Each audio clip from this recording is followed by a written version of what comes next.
Halo semuanya, apa kabar? Saya harap semuanya baik-baik saja ya.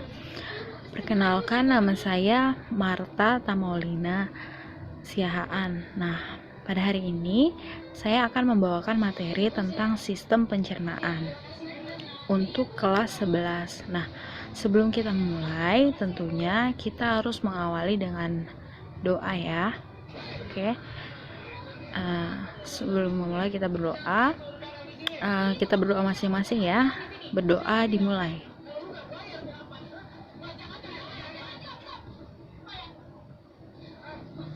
Berdoa selesai.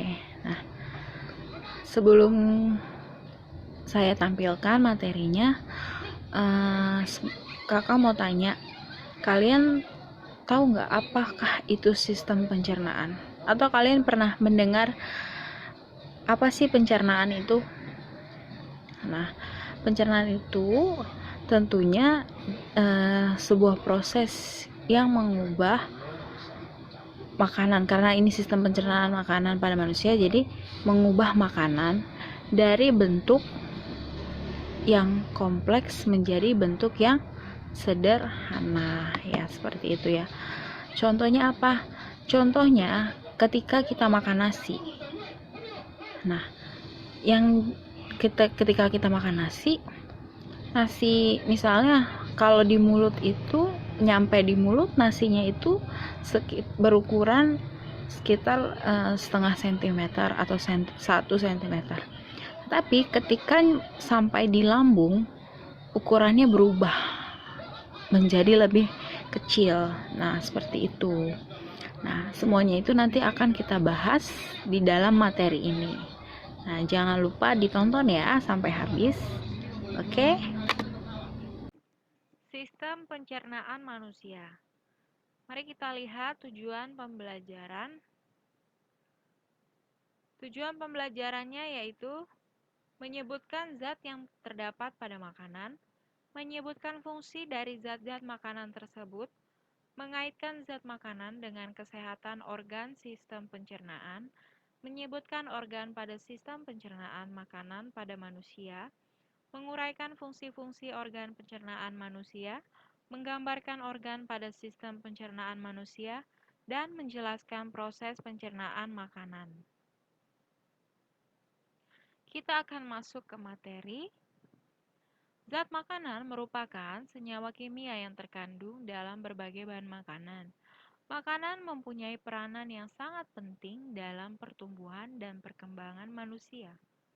Melalui makanan, manusia dapat memperoleh nutrisi yang dibutuhkan oleh tubuhnya. Nutrisi tersebut berupa karbohidrat, protein, lemak, dan mineral.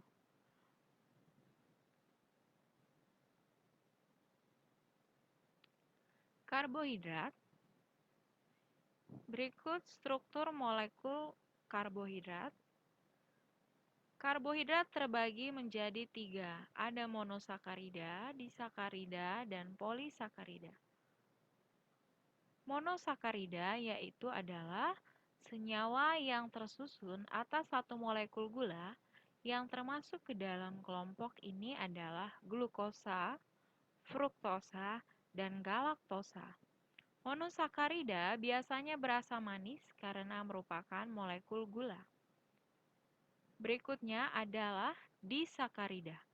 Disakarida adalah senyawa yang tersusun atas 2 atau lebih molekul gula.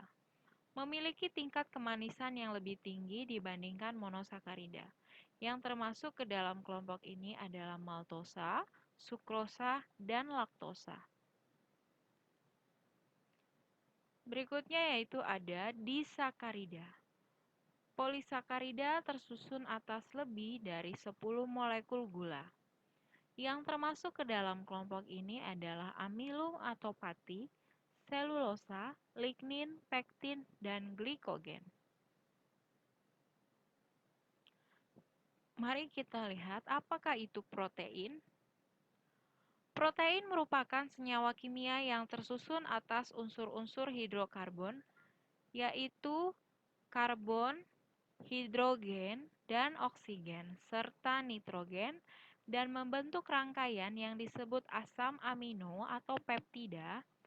Dua kelompok asam amino penyusun protein, yaitu asam amino esensial dan non-esensial.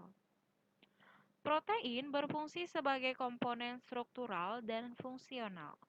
Fungsi struktural berhubungan dengan fungsi pembangun tubuh yang mengganti sel-sel yang rusak. Fungsi fungsional berkaitan dengan fungsinya sebagai komponen proses-proses biokimia sel seperti hormon dan enzim.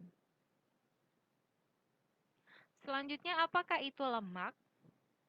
Lemak merupakan rangkaian hidrokarbon yang mengandung fosfat. Setiap molekul lemak berfungsi sebagai cadangan energi dan pelarut vitamin A, D, E, dan K. Lemak disimpan dalam jaringan bawah kulit.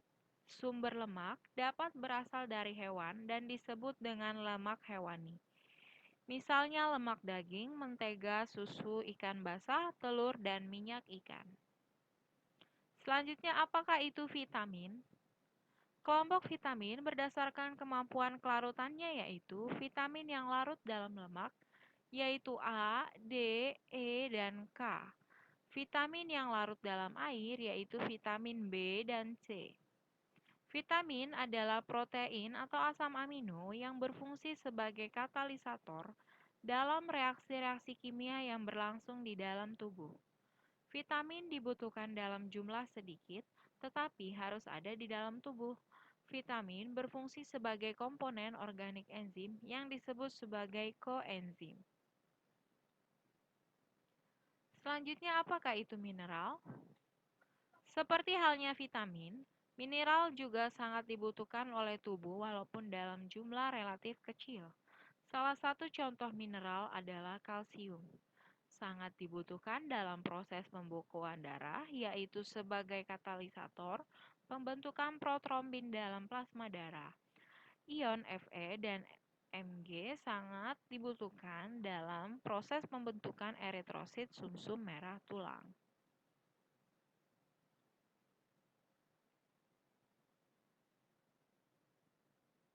Ya, ini berikut nama-nama organ sistem pencernaan pada manusia. Alat tambahan di dalam sistem pencernaan manusia yaitu ada gigi, lidah, dan kelenjar. Alat utamanya yaitu ada mulut, esofagus atau kerongkongan, lambung, usus halus, dan usus besar. Mari kita lihat alat utama yaitu mulut. Mulut merupakan suatu rongga yang dibatasi oleh rahang atas dan bawah, serta langit-langit. Dinding dalamnya dilapisi oleh sel-sel epitel pipih berlapis-lapis yang memproduksi lendir untuk melindunginya.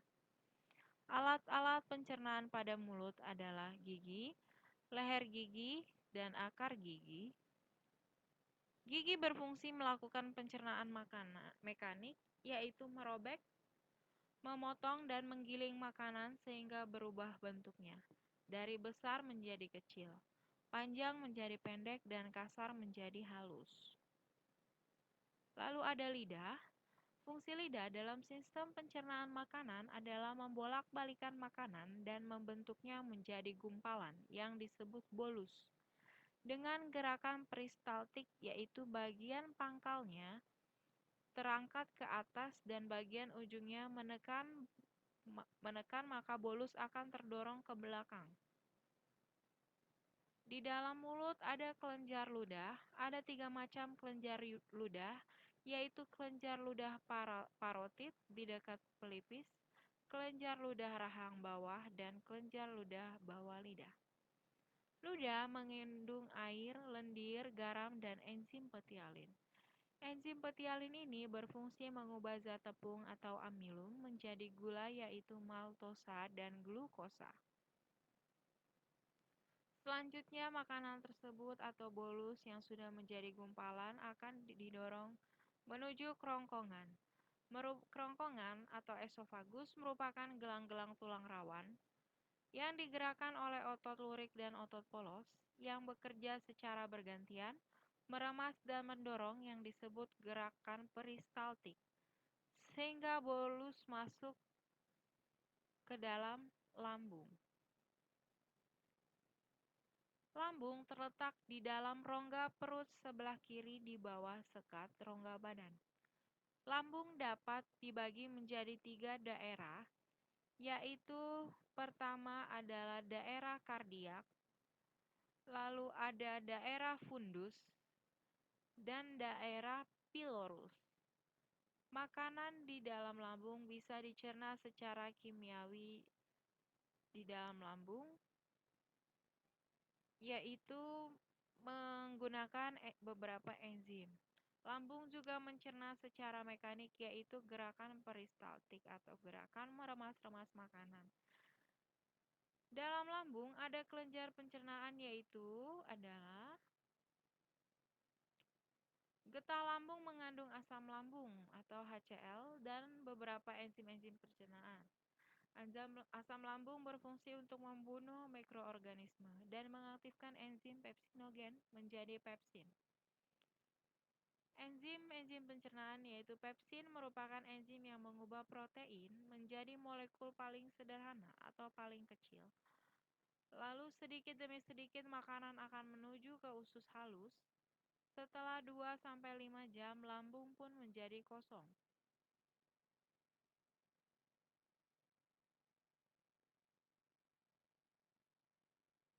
Usus halus.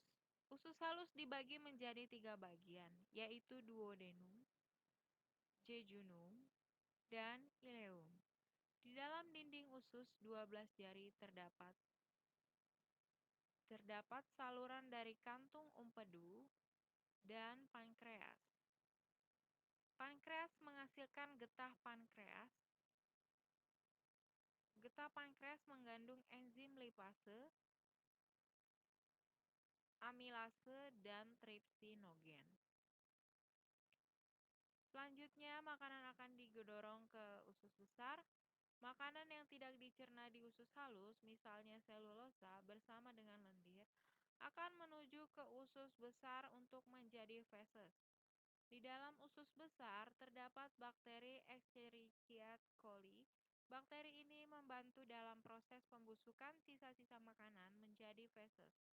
Selain membusukkan sisa makanan, bakteri E. coli juga menghasilkan vitamin K yang berperan penting dalam proses pembekuan darah. Penyerapan kembali juga fungsi penting dari usus besar ini. Selanjutnya akan dibuang melalui anus berupa feses.